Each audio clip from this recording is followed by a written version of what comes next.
Hello, everyone. I hope you guys are doing well. Thank you so much for joining this session for today. I'm hoping that our guest is also here. I can see her, but we'll give a couple of more minutes for everybody to join. But meanwhile, we do have our CEO and the founder, Miss Gail Sylvia here. So meanwhile, we give some time to the rest of our participants to join. Maybe Miss Gail can give you guys a hello. She's on Girls Fight Paris right now, so I hope she's having a good time. Miss Gail, the floor is yours. You're muted, Miss Gail.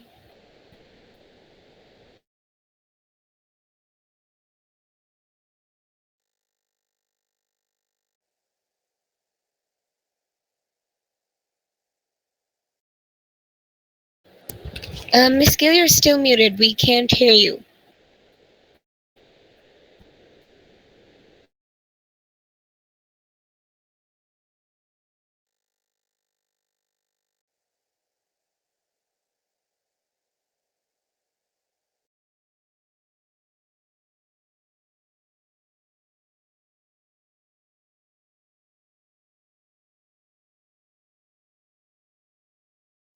Can you hear me now?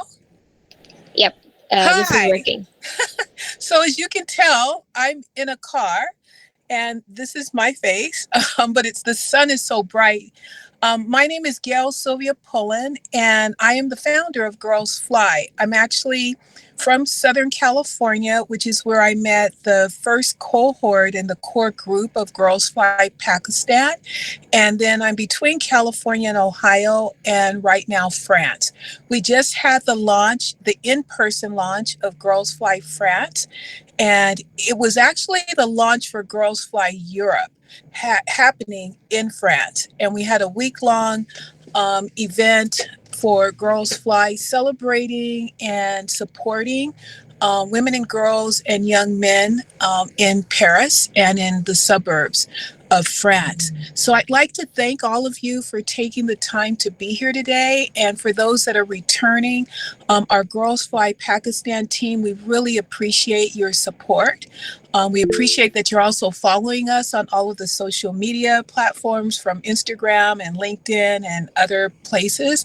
If you are more interested or have additional interest in Girls Fly in general and Girls Fly's internships and Girls Fly Pakistan specifically, please respond in the chat and we will be in touch with you. Our team will also provide a link where you can contact us. I want to thank our special guest today for taking the time to be here and to share her message, and hope that you'll find this not only inspirational for all of you, but encouraging for all of you to just explore a world of possibilities for yourself, your dreams, and your financial literacy, and to do it with Girls Fly. Thank you so much for being here.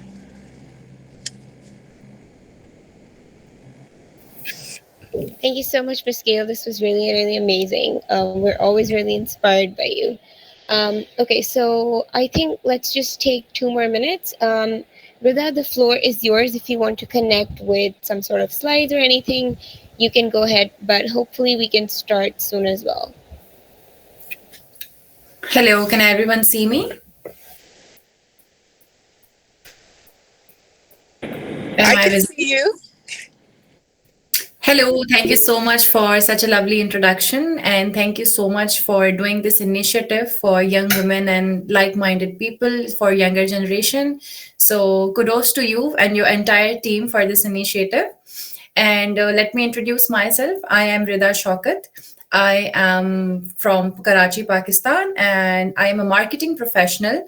And I was selected for SUSI program 5 years back in 2019.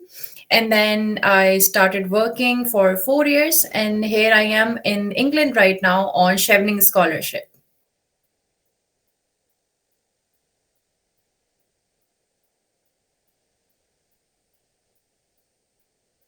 Shall we start the session for SUSI?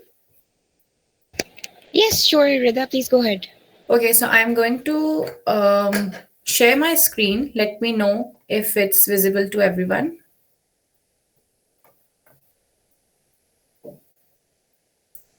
Can everyone see my screen? Yes, we can. Okay, so this session is for specifically SUSI program, which is for comparative public policy. And it's a fully funded exchange program for 6 weeks in the US. And the 30 students are selected for the program each year from Pakistan. I'm not sure if it's still 30, but back in my time, there were only 30 students selected. So let's get into it. First of all, let's talk about eligibility criteria. So first, you have to be in the age frame from 18 to 25 to be eligible, and you must have at least one semester remaining in your undergrad program. If you are in your fourth year, if you are in your last semester, unfortunately, you will not be able to apply. You must have at least one semester left, and you must return to Pakistan when the 6 weeks of exchange program is completed. It's a must for everyone to return to Pakistan. And of course, you need to have a very strong interest in public policy making. It's okay if you do not have any background, if you do not have any extensive experience, but you need to have some surface level of knowledge in the field of public policy making. So what do you get from SUSI? I feel like for me, especially, SUSI was a game changer. It's a fully funded international experience. You get to meet so many people from different nationalities, from different countries. So the SUSI program is made for every country. For Pakistan, it's for comparative public policy making specifically, but for other countries, there are different themes. So there are cohorts from India, from Nigeria, from Morocco, from Egypt, from Jordan. So there's a lot of exposure, and you make a huge, vast global network. Of course, it helps in personal and professional development. It gives you access to a global network. It gives you opportunity to learn from international faculty and lots of traveling. So SUSI program is divided into two parts. For in the first month, you study at the University of Massachusetts, which is located in Amherst. It's a beautiful campus. It's a very big, huge university.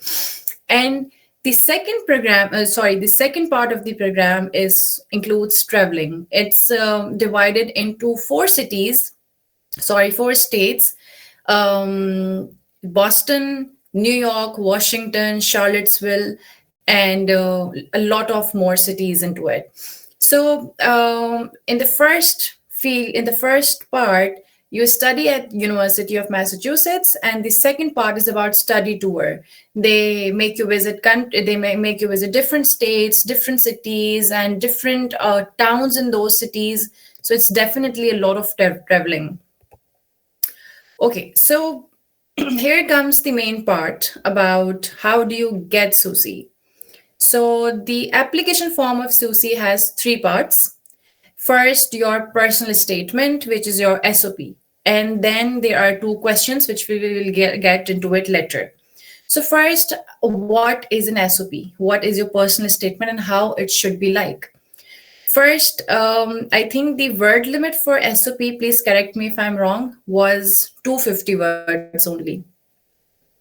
So it's really short, and you need to make a lot of pointers into it in a very concise way. So here was my approach in writing the SOP. So I broke my SOP into three parts, into three paragraphs. So first, I introduced my field, and my field was media science. My undergraduate is in media science. So I applied in SUSI in my third semester, which was my second year. And I had courses on journalism, on marketing, on filmmaking, and everything that is incorporated in media. So first, I introduced my field, my interest in media science, my passion to study media science, and then I connected it with SUSI and public policy, that how SUSI is relevant to my field, how it is relevant to my interest and my future aspirations. So first, you need to do a lot of research on your field. How is your field related to public policy? Try to connect it with public policy, because at the end of the day, you have to make a connection what the program is all about. Second thing, in the next paragraph, I shared my experience and my future aspirations. And then I made an point that how SUSI will help me support my goals or support my experience and my skill set. And in the last paragraph, you have to make a very personal connection with the committee leader. Just describe how excited you are for the US, how it is going to help you in your knowledge, in your field, and mention what you can contribute to the cohort, what you can give to back to the SUSI, and what will you do with that newfound knowledge, with that skill set when you come back and return to Pakistan. So at the undergraduate level, they do not expect you to write fully fledged goals or your future aspirations. They just see the potential in you. They just see what vision do you bring to the cohort and what will you do after going back to your country. It can be as simple as when you return back to your country, for example, you want to work for women education, then try to describe it in little details and little parts of what can you do for women education, how can you impart that US knowledge into your future goal. So the crux of SOP is to be very relevant, to show excitement and interest in SUSI, connect SUSI with your field of interest, with your program. Tell them how relevant it is to be in this program and how is it going to help you in your future goals or in your future aspirations. And your story, your SOP should flow like your story. It should not have any abrupt statements. It should not have any breakages. From what you start in the first paragraph, it should flow like a story till the last paragraph. And remember, it's just 250 words. So you have to say a lot, but in a very precise way. So every year, SUSI application has two questions. The questions vary each year, but I'm going to tell the questions that were in my time.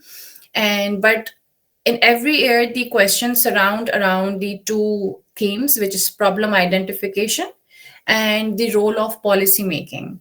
So the questions in my year were who has the power to define a problem and how? And how does this process work in Pakistan? And the second question was how are policies actually formulated, implemented, and evaluated in Pakistan?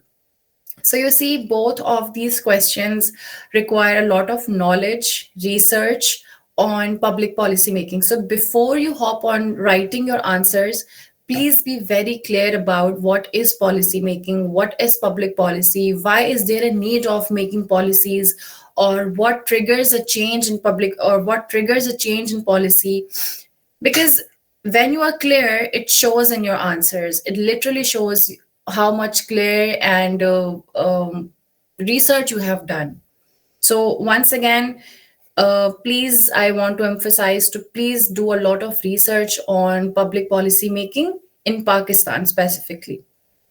So I'm going to tell my approach to the first question, which was who has the power to define a problem and how? How does this process work in Pakistan? So, what the committee is looking for in the answers, they are not looking for the perfect grammar, for the perfect English, for big vocabulary. Just do not focus on these things. They are looking at the understanding of your question. Now, for example, if I ask who has the power to define a problem, it's a very subjective question. For me, it can be citizens, it can be normal people, social media, digital channels, or TV, or activist, or anyone who has a phone, who has access to digital media can define a problem. So you have to first figure out, according to the question, narrow down the choices, narrow down the answers about what are the possibilities of tackling this question. And after jotting down all the options, pick one. Just pick one. For example, I picked activist, that activist has a power to define a problem. And then I will further go on and explain my answer with an example. I definitely recommend all of you to include an example in your answer because it really worked for me. And as a reader, it clarifies your answer the reader can visualize your answer through an example. So it definitely adds a lot to your profile. In this question, I remember I specifically talked about the famous documentary maker in Pakistan, Sharmeen Obaid Chinoy, of how she addressed the problem of honor killing in Pakistan through her documentary, which was A Girl in the River. So she talked about honor killing or acid attacks on women in Pakistan. And after the documentary was released, after it was made, it actually triggered a policy change in the government. After the documentary, the government of Pakistan introduced a women protection bill, and it's still in the laws today. So you see how one person, one activist first identified a problem. She made awareness on it through her skill with her art, which was filmmaking, and she brought up this brutal issue to the media, and then it triggered a change in the government actually. So that's how you answer your question. Take one approach, give an example, and then make some closing remarks on how certain channels have the power to define or identify a problem. And that's how they define it. That's how change is triggered in the policy making. I would definitely recommend everyone to who whatever approach that you select, at the end of your answer, connect it with policy making, because that's what the crux of this entire program is. That's what it focuses on policy making. So the second question was how are policies formulated, implemented, and evaluated in Pakistan? For this, I'm going to share my approach to the second question. First, this question required a lot of research about what is public policy, what is policy, why are there needs of policies. So first, this question asked about the process of policy. I again applied the same approach of including an example of it. I remember I put it an example of how the government back in 2019, when I was selected, was tackling the issue of water crisis in Pakistan, and a new policy was implemented. And I took the example of how a problem was identified and what stages of approval it goes through, because policy is not made overnight. It's a huge process. It's a very tedious, long process. So you need to be very clear about what's the need of making a policy first. How is a problem first identified? Who identifies a problem? And what stages of approval it goes through. It is first approved through your local regions, and then it is approved in cabinet, and then it is approved by the government level. And when it's approved, it's just at it, then it is implemented. What is the process of implementation? And after it is implemented, is the policy actually working or did it fail? Because a lot of policies in Pakistan are made, they are in the documents, but they're not implemented. So was the policies effective? Then you talk about implementation. After talking about implementation, you talk about evaluation, which is a main part. The policy was made, was the policy effective? Who were the beneficiaries of the policies? Did anyone benefit from it? Did it bring a change actually? So that's how you define the process of making a policy. When it is made, why it is made, when is it implemented, and then you do an evaluation analysis. And all of this is done through how I did it was through an example. So in both the question, I'm not sure what's the question in this year, but I'm sure that it's related to problem identification and policy making. So I definitely recommend everyone to add an example and illustrate your answer by an example. So here is the main thing, what you don't have to do in the application. A lot of people think that if you add some emotional appeal to your essay, to your SOP, it works. It doesn't. It definitely falls on the negative part. Please do not add any emotional appeal, any emotional statements. Do not focus on just past struggles. Even if you add any defining moment in your past that you went through, then focus on the positive of it, what you learned from it, how you overcame that obstacle. Do not just focus on the past struggles, and avoid talking about only hardships. Again, if you mention any hardship, then focus and emphasize on the positive part of it. XYZ happened in the past, but how did it shape you in the present, and how it is going to help you in the future?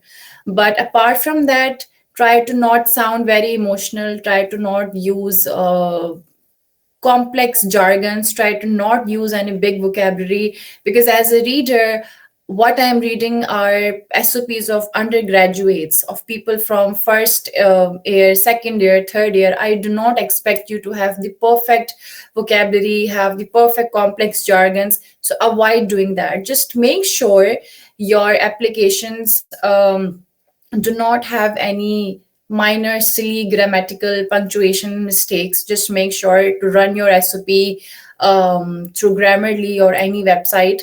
Avoid making those mistakes, but definitely do not sound emotional. Do not focus on hardships or struggles, because it falls on the negative part. It actually brings a very negative impression to your application. Keep it very focused, keep it very concise, talk about your future goals, about your vision, about how SUSI is going to help you, how you are going to contribute to the cohort. It can be as simple as that you, for example, belong to the remote region of Pakistan. You are going to share about your skill set, about your knowledge, about the cross functional knowledge with the global network. So it can be as simple as knowledge sharing, but definitely add that what you are going to bring to the cohort. So this was about it, and I'm sorry this presentation was not very aesthetically pleasing. I just made it quickly this morning, but the floor is open for Q&A. Let me know if you guys have any questions, any confusions, any queries in the application form, or if you need any kind of help.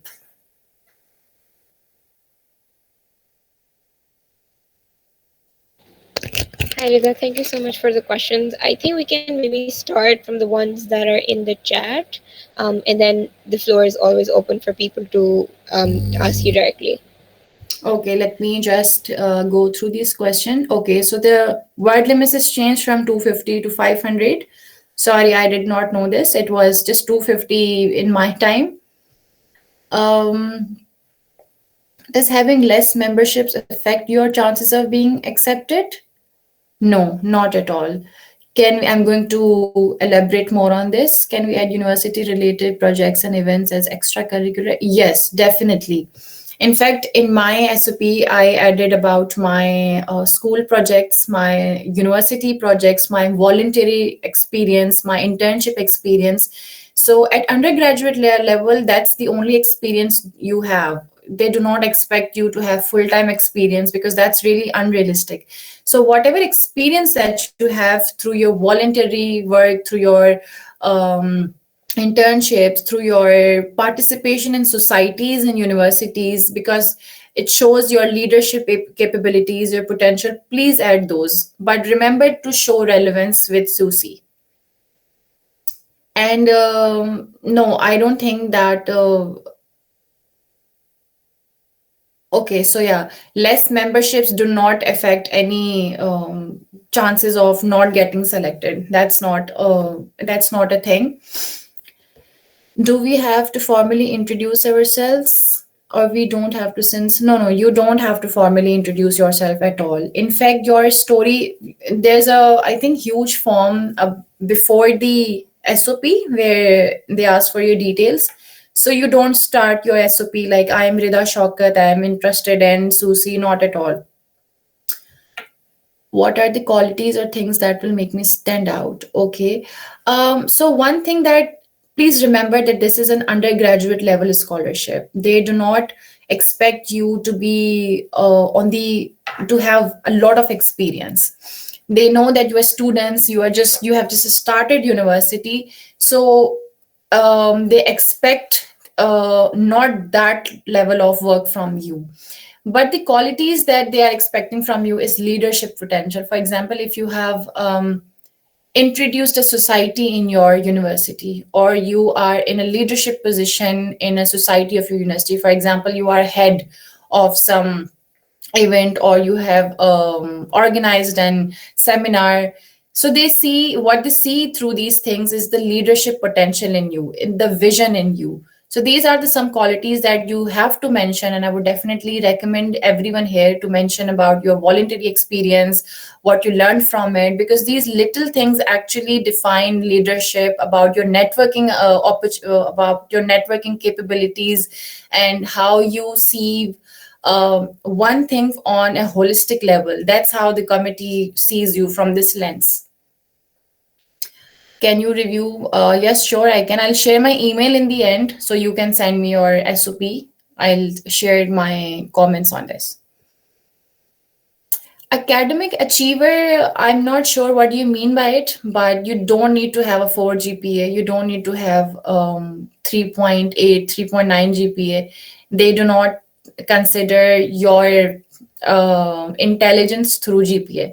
So when I applied, my GPA was, it was 3.1 or maybe 2.9. Yeah, it was not very ideal, but my extracurriculars were a lot. So I focused on that part. Where to study the policies, any authentic and user friendly. So I would recommend you don.com, or just do any Google search, uh, how are policies made in Pakistan, or the process of policy making in Pakistan. You will find hundreds of research paper, but I recommend you Don, because their articles are very easily understandable, very normal kind of language. So I would recommend you Dawn. And also you can watch different YouTube podcast of people of, I think there are a lot of videos on how policies are made. They are, I think, in both English and Urdu, which really helped me. So Dawn and YouTube. How much significant is social work? It is. I would say if you have an experience in community service, definitely add that, because again, it's a developmental kind of a scholarship. So they expect you to be to serve the community, to come back to Pakistan and do something for people. So if you have experience, any kind of volunteer experience, please do add that. It definitely adds a lot to your profile. Do internship work experience go in the which membership and association? I'm not sure. What did you ask? I'm really sorry, I did not understand this question. But if you're asking if they need proof of your internship or experience, then no, they do not ask for any kind of certificate.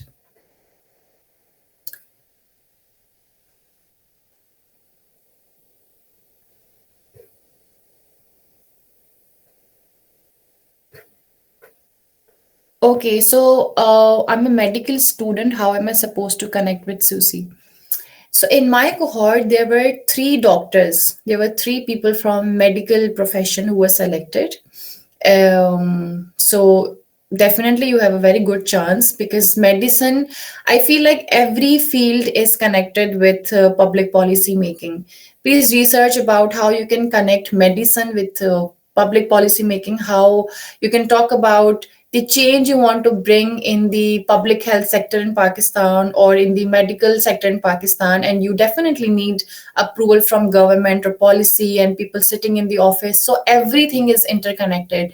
Just research a little bit about how you can connect your field with policy making, and how you can bring something, or how you would like to gain that knowledge through an international experience. Yes, if you have done any internships, you can mention in your SOP, but just don't mention like this that, for example, I have interned at XYZ. Talk about how that internship helped you. What did you gain from that internship? Or, for example, I interned at XYZ. I led that project. I led a team of 5 people under me, because that shows your abilities, your qualities like leadership. You're like taking initiatives. So if you have a good any kind of experience, just don't write that I have worked in XYZ company. Talk about it. talk about in a way that shows your quality, that you led a research project, you led a team of 5 people, you initiated this, or you restructured this thing in your company. Are there any interviews conducted? Yes, there are definitely. So there are two parts. First is when you get shortlisted for when your essays and your SOPs are selected, and then you get an interview call. So the interview is fairly easy. The main thing is when you crack the SOP and you get selected. So when you are selected for interview, it's a formal interview where they ask the question from your SOP. There's nothing out of the world in the interview. When you are selected, try to drive as many questions as you can from your SOP and from your answers. If you have mentioned any example, try to read your answer again and again and drive as many questions as you can. And also, just do some extra research on what you can say in the interview. For example, I had mentioned the Sharmeen Obed example in my SOP, right? But they had asked me a question, can you think of something more? And I had done my research and I had a very relevant example. So I had told in my interview about that example, which literally came through only research. Is it enough time to work on the application? Yes. It's 2nd of November, and I think 11th of November is the deadline, if I'm not wrong. So you have more than a week. But start with your research first.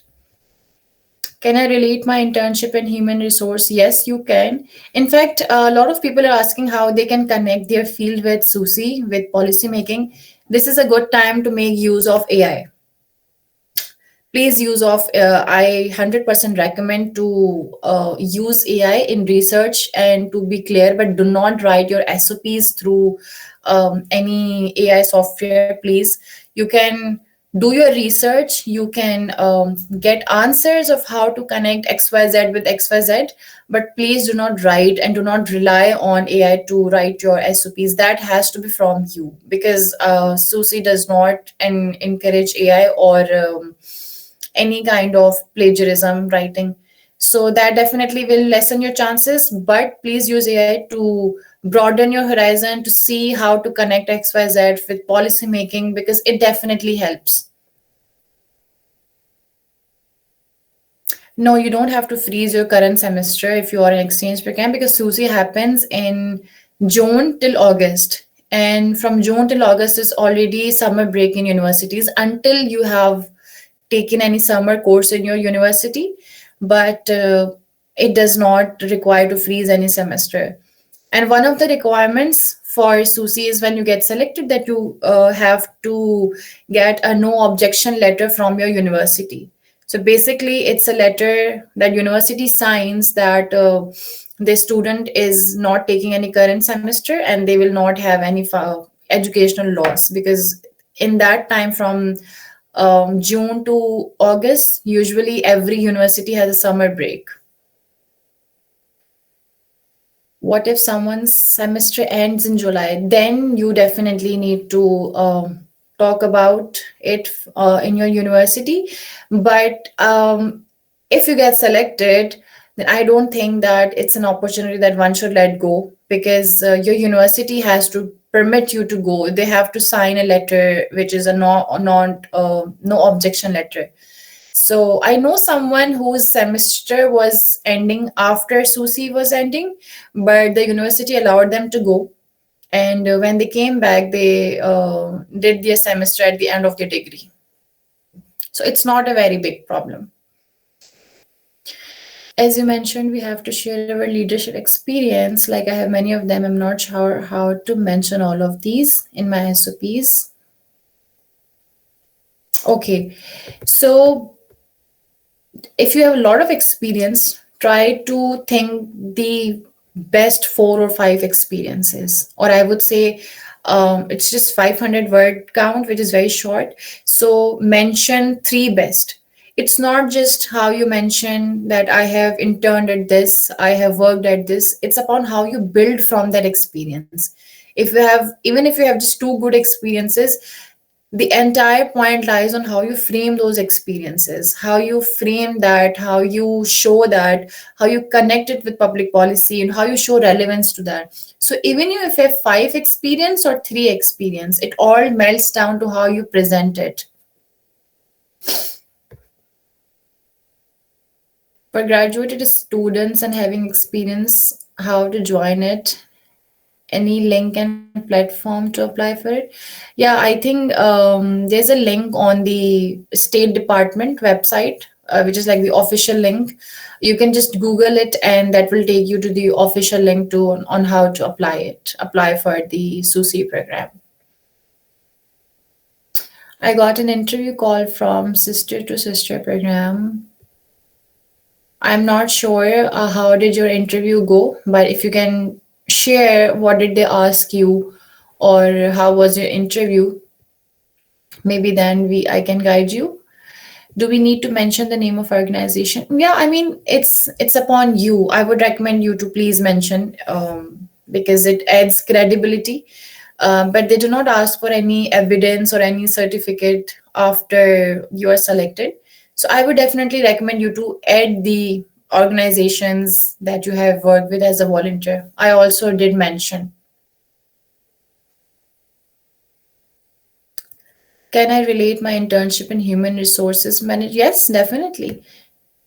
Why not? Whatever your field is, please relate it to policy making, or if not policy making only, then you can also share about how your internship shaped you or gave you certain skills.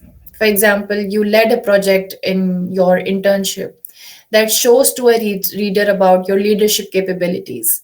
And it's also how you um, make all of these qualities in a very cohesive and a concise manner and contribute to the cohort. For example, if you have learned XYZ skills in your internship, while talking about the contribution to SUSI cohort, you can talk about how you can contribute your XYZ skills. So please do build upon your experiences. Just do not write, I interned at this place. Build upon it, frame it in a way.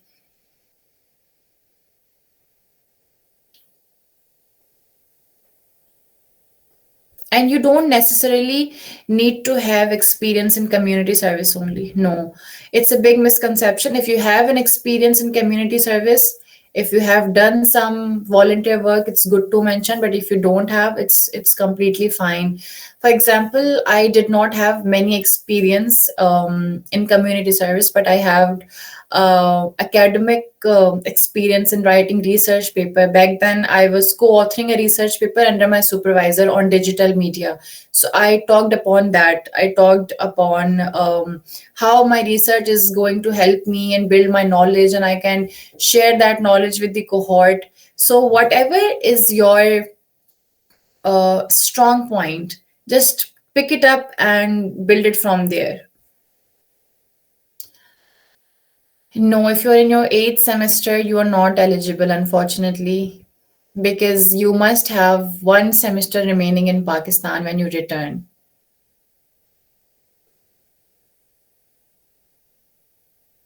I'll share my email in the chat. Okay.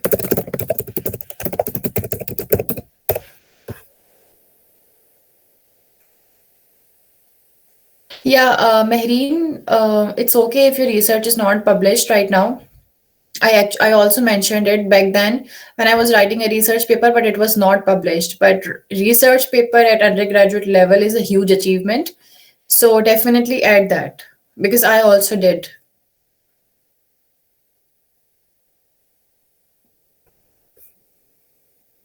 Yes, if you have academic achievements, please mention it. But like, do not mention things like you have a high GPA in the class or things like this. If you have academic achievements, like you mentioned about your research paper, add that about your internship experience, or if you have worked under any supervisor, if you have initiated any society in your university, or if you have led any events, if you have arranged any seminar, these are all academic things. Please mention these. Can I write about the opinion articles that have been published? As long as you have written those articles, you can write about it. If you are the author or co-author, please do write about it. And about the interview, I also have a few tips that try to sound very human in interview. When they ask you something about your SOP, about your answers, try to add a human element to it. For example, they were asking me what I'm most excited about in the US. And I had seen Times Square in movies and series. So it was very natural for me to just say in excitedly that I really want to visit Times Square and get pictures clicked there. And I want to see that New York subways, which are underground. So these are very human things that make you sound very human, and also make you stand out, because these are very personal reasons. So I had mentioned about how I'm excited for the New York subway. I want to take a train in the underground. So just mention little facts like these. Try to add a little bit of friendliness in your tone. Try to sound a little humorous, because that makes your interview really memorable. I'm not sure what do you mean by hand-on experience, but it does not affect negatively as long as you have any experience in your university. It doesn't necessarily have to be within an organization or a company or an internship. If you have voluntary experience, if you have university experience, you can add that.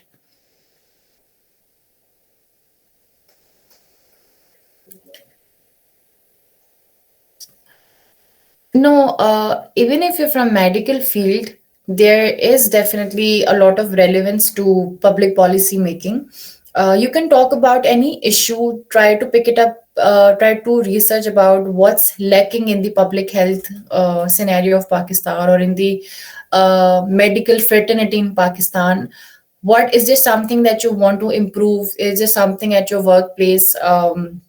Is there something that you have noticed that the medical fraternity needs to do better in Pakistan, or you want to introduce any change? You want to see certain changes. You want to see certain policies to be made for doctors in Pakistan. For example, the medical system in Pakistan is not very digitalized, right? Everything is really all manual. So maybe you can talk about how you want to change this, or just research about what are the things that you want to work on, or you want to bring in Pakistan, and how SUSI will help you, how an international study will help that. So everything is related to public policy, everything is related to governments. You just have to research. And when you say related to SUSI, basically what you have to do is connect your interest with policy making. And at the end of the day, everything is connected with policy making. So you just have to research a little bit about it. You can also talk about, apart from the medical, I'm just talking to everyone. You can also talk about, is there something in your field that you want to do, or you want to introduce, or you want to improve, you want to change? Talk about it, mention it. Um, for example, I'm giving my example in SOP. So back in 2019, there were US elections going on. And there was a huge controversy on how Facebook,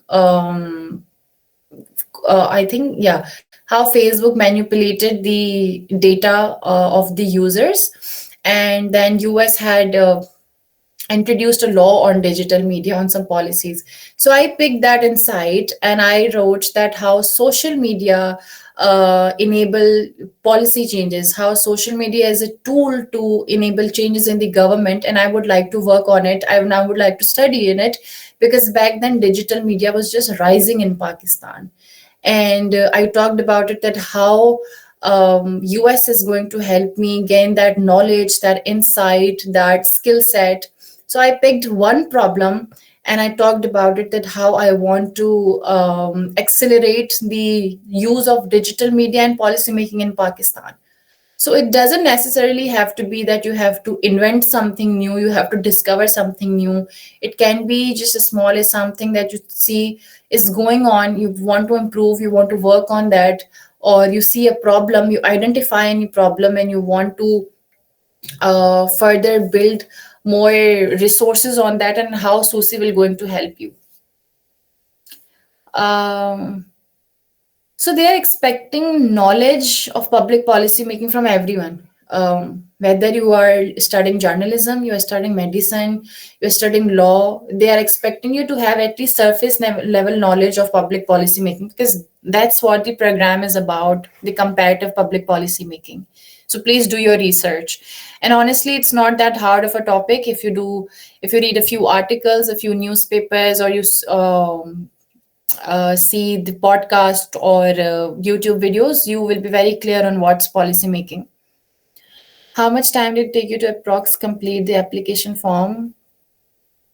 So it took me around 3 weeks. The writing part definitely took a lot of time because it takes a lot of drafts, it takes a lot of edits. It's not only that once you have written and finalized your application, that is it.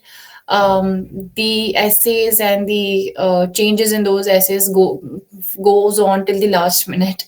So it's I recommend everyone to start as early as possible, and I think it's just 10 days left now, but it took me around 3 days because 3 weeks, because I took a lot of time in research and to be being very clear about what is policy actually. And how many people did you get your essays reviewed? I got it reviewed from 2 people. And I also recommend you guys to not get it reviewed from everyone, because every person has their own certain way of reviewing. So everyone will have different opinions. So you will get confused if you get it reviewed from a lot of people. So pick up certain alumni or people that you think are capable enough of giving you academic or critical feedback, and then get it reviewed from that. But please do not get it reviewed from 5 to 10 people, because it's going to only confuse you.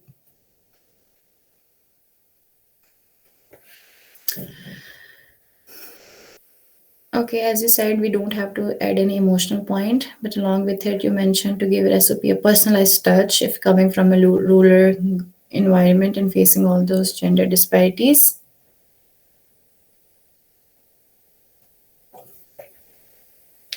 Okay, about the mentioning part of your brother from who did internship in Canada and family things, and only boys can do such things. Yes, this is a general sentiment. This is due to the patriarchy and the gender disparity. But I feel like if you take it in a positive way, that you want to, as a female in your family, you want to be the first female to go abroad and on a fully funded exchange program in the US, instead of mentioning that you want to prove your family wrong, or you want to remove the sentiment that no, only boys can go abroad, I would say just cut that part down, because you just have 500 words. It should be about, the application should be about you. So a little tip, that whenever you write your essay, your SOP, whatever you write, first read it from a lens of a reader. Does this statement add any knowledge to the reader? No, then that's a useless statement. Is this knowledge going to add any knowledge? Is this statement going to add any knowledge about me, about my experience, about my profile? If it is not, just cut that down. You can mention it, you can reframe it in a certain way. For example, that you aspire to be the first woman from your family to go abroad to the US and study higher education or public policy making. So just frame it in a positive way. Sure, Amna, please send me your SOP when you are done.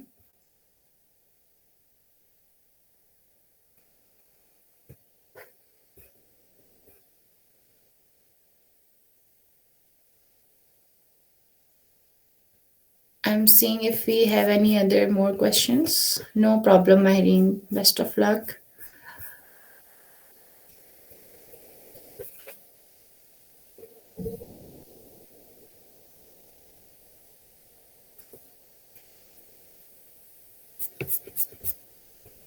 Okay. I'm waiting for a few more questions.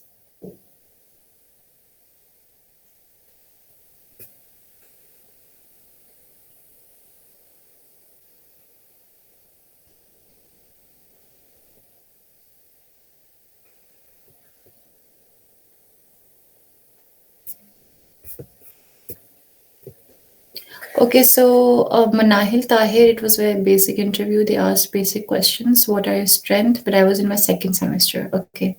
I'm not sure which semester are you in right now, but try to see what did not go right in the sister to sister program interview, and introspect on what can be done better. So one tip when they ask in interview about your strength and weakness, don't say things like that time management is my strength, or I am good at certain things, etc. So whatever quality that you mentioned, try to make it into an example. For example, I am good at leadership management.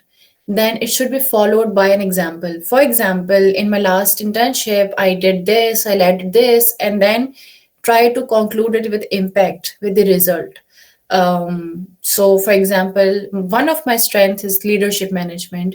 So back in my internship, I had to lead a team of 5 people on this project, and I had introduced these tools, these resources. I was supervising this and that led to the increase in certain department or certain things. Just I'm just throwing it out in thin air, but try to describe when you say anything as your strength. Try to describe it with an example and conclude it with an impact and result, because that makes the reader really visualize about is that really your strength, and that also makes it very memorable. Like it leaves a mark in their minds. If you just say that I'm good at time management, follow it by an example.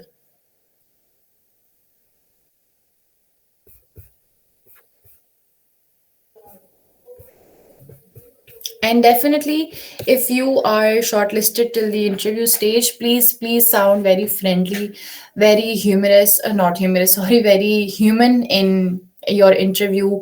Try to research about what you really are excited for in the US, what you want to see. Are there any certain historical monuments? Are there any places that were in your bucket list and you want to see them? Um so try to be as human as possible, because there's a lot of traveling in it. You study at Massachusetts for 1 month, then you get to travel to Boston, to New York, to Washington, to Charlottesville, to Virginia. There's lots of traveling. Mention all of these things that you want to visit these states.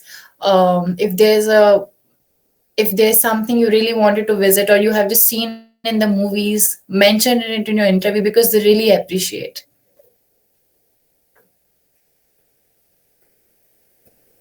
And please try to take this scholarship seriously, because it really helps in future. I'll tell about my experience. So after coming back from SUSI, when I was done with my graduation, and when I was applying for jobs, people, the recruiters were more inclined towards when they see University of Massachusetts on my resume. So the conversation was always about, oh, you went to the US, how was your experience, or how did you get selected? So it definitely gives you a very big profile boost. And I applied for Chevening scholarship, which is a fully funded scholarship in the UK for 1 year's masters, and I had so much to mention about SUSI in my application. So it one scholarship led me to another scholarship. So see it as a long-term investment in your academic profile. SUSI was really a game changer for me. I had so much to talk about. The networks that I had developed through SUSI, because when you come back to Pakistan, you are a part of a huge alumni network of around 28,000 members, which is very famous, known as PUAN, which is Pakistan US Alumni Network. So you become a part of that network after coming back, and they arrange amazing events. They have amazing workshops, seminars, and different kind of events that you become a part of. So SUSI, it's not just 6 weeks of exchange program. It's definitely a very long term investment, and you become a part of a huge global network, which helps you a lot in your life.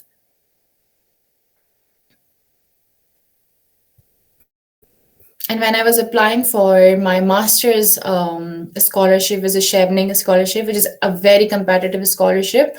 So I mentioned about my experience in the US, how it developed me, how it shaped my personality, how it helped me connect to like-minded people, and it really helped me in writing my Chevening SOP. So consider it as a part of your long-term investment, your long-term academic career trajectory. So it really helps in every aspect of your life. It also gives you an edge over other candidates when you apply for jobs.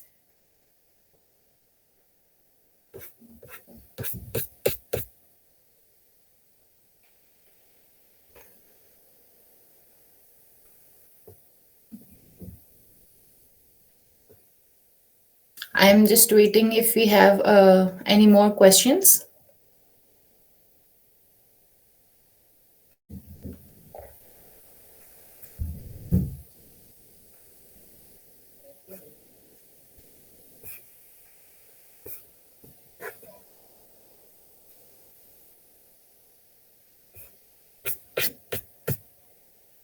Also, the competition in SUSI is quite high.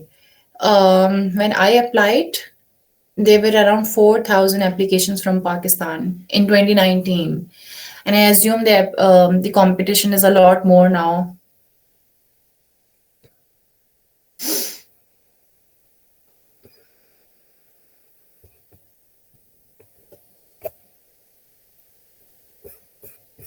There are a lot of activities in SUSI included when you go to the US. So there are a lot of volunteering opportunities that you become a part of. You volunteer in different cities, and apart from the study tour, they take you to places where you can help people, where you can help the less unfortunate. In the US, I was volunteering at a food bank, so with a team of around 5 to 6 people, and they also organize events from different cohorts, from people who are from different countries, like from India, Morocco, um, Egypt, Jordan. There are a lot of more nationalities. So it's a huge opportunity to develop a global network. This interview is also one of the part of selection. Yeah, definitely. You can get rejected in interview.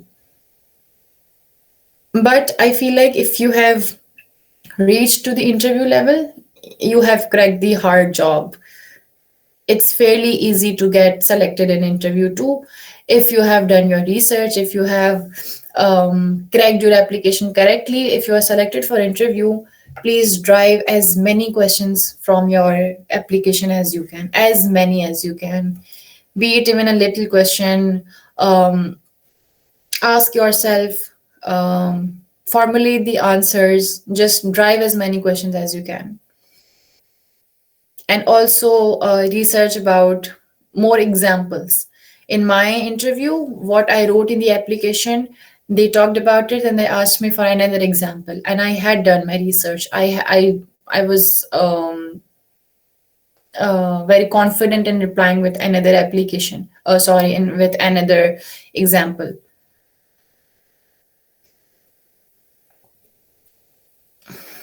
I am Koda, children of deaf people. I want to play a role in creative supportive policy for. How can I write it without adding the problems I face? Yes, that's a very nice point. If you want to play a role in creating a supportive policy, please definitely edit. Um, I'm not sure what you meant by without adding the problems I face. So, what you can write about is first give a background, that why you want to work for it, why you want to create a policy for this specific niche, why this thing only. Do you have any personal experience? Have you seen surround people surrounding you suffering because of it, and there are no adequate tools or resources or policy that support children of deaf people? And then you talk about how you want to create a policy, or you want to work towards it, or you want to create a change in it, or you want to work in this sector, in this domain. Yeah, that's a very positive aspect. That's something that a very niche thing. Not a lot of people consider it, and that's a real issue that people are facing. Then just talk about it. You want to give a background. Why is there a need for policy? Why is there a dire need of policy for children of deaf people? And you want to work towards it. You want to create awareness on this issue, and how SUSI is going to help you give that knowledge, that platform, that they will connect you to like-minded people, to mentors, to people. It's going to give you that knowledge, that skill set, and then that will enable you to come back to Pakistan and work towards it. So if you have certain ideas, like you want to do this, or you want to introduce something, that's highly recommendable. Like, I would recommend you to add it. Do they have any nakab? No, they are very diverse, they're very inclusive. There is no restrictions on nakab or hijab. It's a very inclusive program.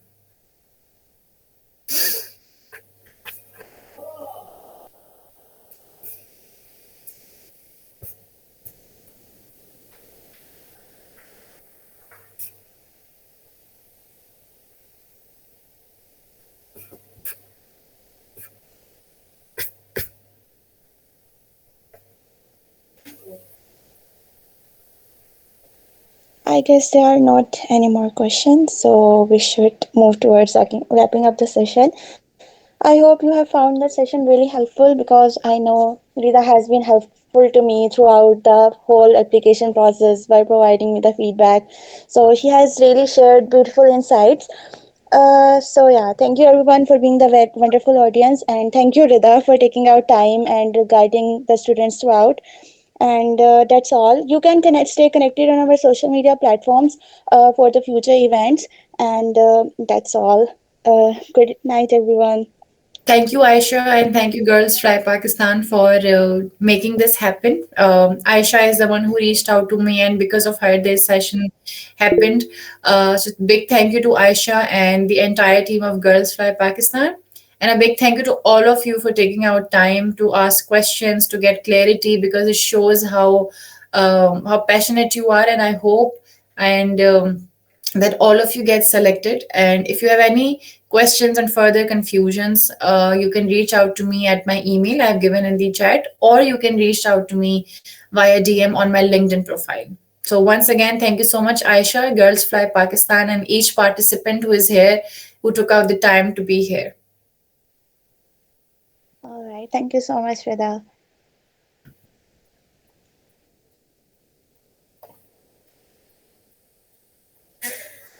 You all guys can leave the meeting now. I'm gonna end it. Allah Hafiz. Thank you, everyone. Excuse me, I just want to say that the URL was not shared with us. You are talking about which URL? Platform the ma'am Ridha was sharing and the discussing about that thing. As I've even messaged there that we want that URL so we can go with and check out all the details. You want the official link of SUSI platform? Like that thing to share our SOPs and all the details, further details to review that. Oh, okay. So she has mentioned her email in the chat box. Yeah, So I'm you just can going reach to out. write it again. It's Rida Ali Please, 7. please write everything like the URL, the email, and all that stuff, so we can go and check it out. It's like it's for very good session. We got it, but we have to review these things. Sure. Here's the URL for SUSI, and I have attached my email as well.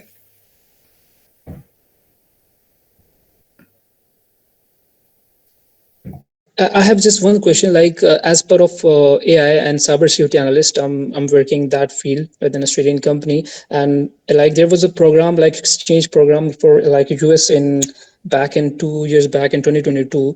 It was like same the same thing was for as of this platform and this exchange program.